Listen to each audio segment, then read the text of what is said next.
La revue de la presse de Bonferré, c'est avec Mustapha Abdrahman Zongoma. Mustapha, bonsoir et bienvenue. Bonsoir Samira Ali Maïga, bonsoir chers téléspectateurs et téléspectatrices de la radio et télévision privée Bonferré. Bienvenue dans la une des journaux de Bonferré Télévision en ce jeudi 3 novembre 2022. L'actualité de la presse écrite de cette semaine, c'est l'attaque terroriste de Tamou et la polémique qui continue sur le bilan de la riposte de l'armée nigérienne. Le canard en furie de cette semaine titre à sa une « Bombardement du site de Tamou, le gouvernement sur une ligne de défense périleuse ». La région de Tillabéri est ces jours-ci la partie du pays où les activités terroristes ont repris avec intensité. Coup sur coup, elle a essuyé 3 attaques qui ont occasionné, hélas, des victimes civiles et militaires. Parmi ces agressions, celle qui suscite actuellement une vive polémique au sein de l'opinion, c'est l'attaque au poste de police de Tamou dans le département de Saï, soldée par la mort de 2 agents de police.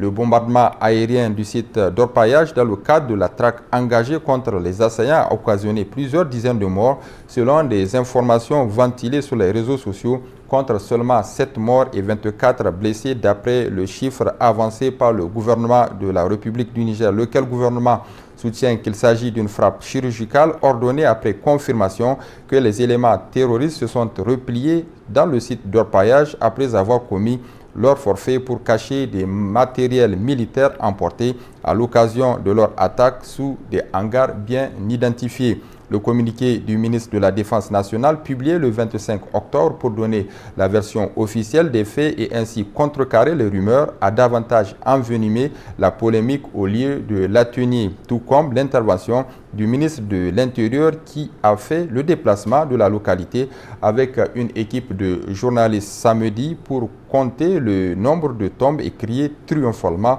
que le gouvernement n'a pas menti aux Nigériens, en disant que c'est seulement 7 morts que l'intervention militaire a occasionné. Le journal le souligne pour le rappeler, personne ne cherche à démoraliser nos soldats qui font un travail remarquable dans des conditions pénibles en vue d'endiguer le fléau terroriste qui endeuille régulièrement des familles nigériennes. Et le spectacle auquel s'offre le gouvernement dans la gestion de cette bavure est tout simplement ridicule. Pourquoi le gouvernement ne veut-il pas admettre les faits et reconnaître humblement qu'il y a eu bavure? C'est des choses qui peuvent arriver dans toute intervention militaire de cette nature, mais vouloir coûte que coûte faire avaler une couleuvre à l'opinion peut avoir l'effet d'un boomerang. Dans le cadre de la gestion de cette bavure, des voix se sont élevées ici et là pour demander la démission pure et simple du ministre de la Défense nationale. Il n'est pas évident que cette requête aboutisse dans un pays où la culture de la démission ne fait pas partie des mœurs politiques. En revanche, des enquêtes parlementaires indépendantes peuvent prospérer. Et s'il s'avère qu'il y a réellement eu massacre au cours de cette intervention, le gouvernement de la République du Niger ne manquera pas de prendre le ballon en pleine figure. C'est une certitude absolue. Le journal Niger Inter Hebdo, lui, est revenu sur la visite terrain du ministre de l'Intérieur sur le théâtre des événements, Hamadou Adamou Souley, qui affirme « Nous n'avons rien à cacher aux Nigériens ».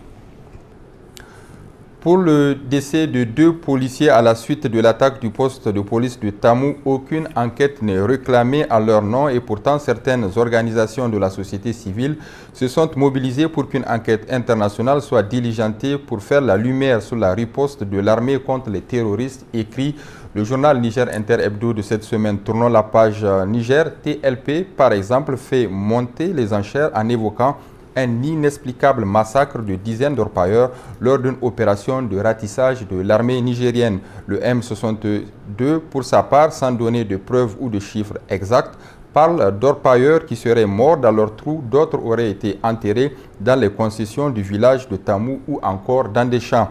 Sur les pas des organisations de la société civile qui leur sont proches, les parlementaires de l'opposition politique unis dans le groupe Zamzam Lumana réclament aussi des enquêtes, ce à quoi les partis politiques de la mouvance présidentielle ont réagi par une mise en garde de l'opposition politique et ses pantins de la société civile contre leur valse retour sur des questions réglées par l'Assemblée nationale depuis quelques mois. Le ministre de l'Intérieur, M.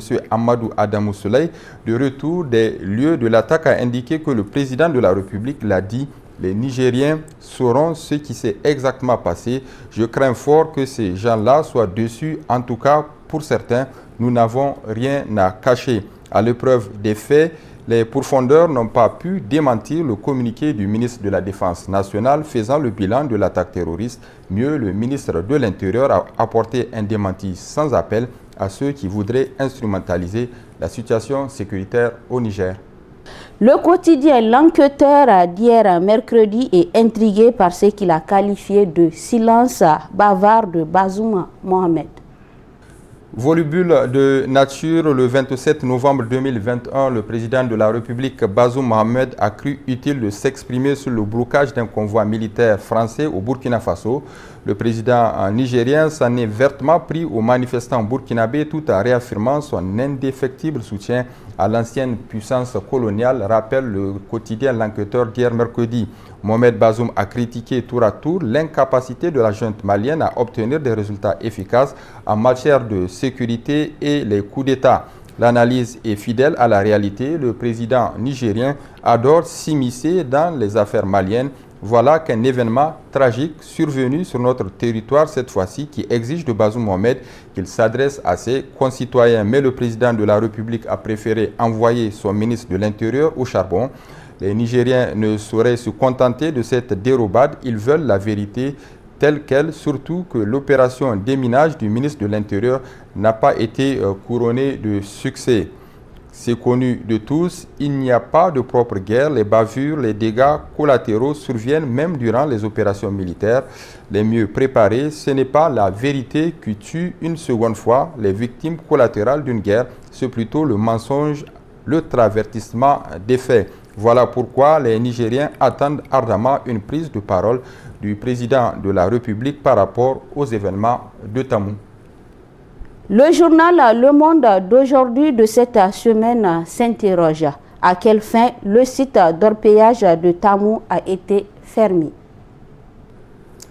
Oui, Samira Ali Maïga, le journal ne s'attarde pas sur la vive polémique provoquée par l'intervention aérienne autour du nombre de morts ou de blessés, ainsi que leur identité qui accourt actuellement. Il s'intéresse plutôt à la fermeture du site qui est placé sous surveillance militaire dès le lendemain du drame après l'annonce de sa fermeture. Après le déguerpissement de ses exploitants, estimé à plus de 4000 personnes, majoritairement des jeunes. Cette refermeture du site de Tamou est motivée officiellement par des raisons sécuritaires, mais derrière cet acte, n'y a-t-il pas des intentions cachées?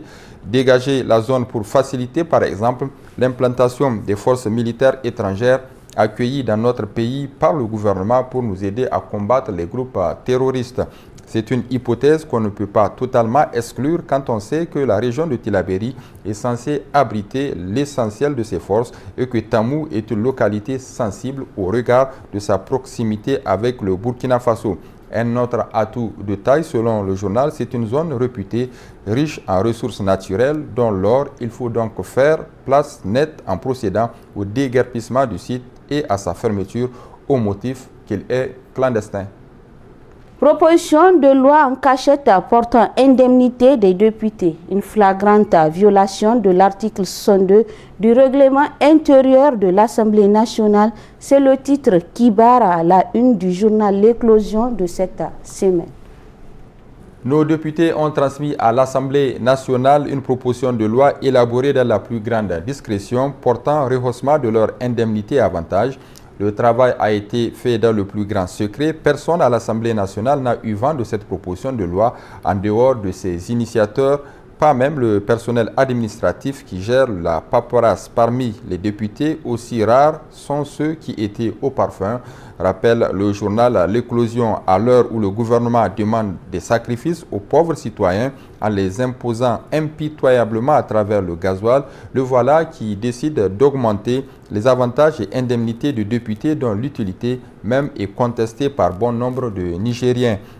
Ainsi, à travers la proposition de loi, c'est un total de 1 650 000 francs CFA que chaque député devrait toucher à la fin du mois. Dans le même temps, un enseignant contractuel gagne 75 000 francs CFA, soit 900 000 francs CFA l'année. C'est dire moins que les frais mensuels de représentation et de restitution que gagne un député par mois. Des enseignants qui attendent la révalorisation de leur salaire et selon les sources du journal L'Éclosion, l'argument invoqué pour ne pas opérer la dite révalorisation, c'est un manque de ressources budgétaires. Ainsi, l'exécutif et le législatif s'entendent sur le dos du peuple pour se partager les maigres ressources mobilisées par ce dernier. Dans le même temps, le pauvre citoyen tire le diable par la queue, étouffé par une cherté de la vie jamais égalée, dans une pauvreté quasi endémique à l'exception des tenants du pouvoir et des députés aussi. Et puis Samira, pour boucler cette revue de la presse, voyons ce titre, le dernier, celui du journal L'Actualité, numéro 680 du 31 octobre 2022 qui a titré « Boubé style féroce, saison Teranga ». Mustafa Abdrahman, merci et à la prochaine, Inch'Allah. Merci Samira Ali Maïga. C'est la fin de votre édition d'information sur la télévision Bonferré. Merci pour votre fidélité. Prochain rendez-vous de la rédaction, c'est demain, Inch'Allah. Merci et au revoir.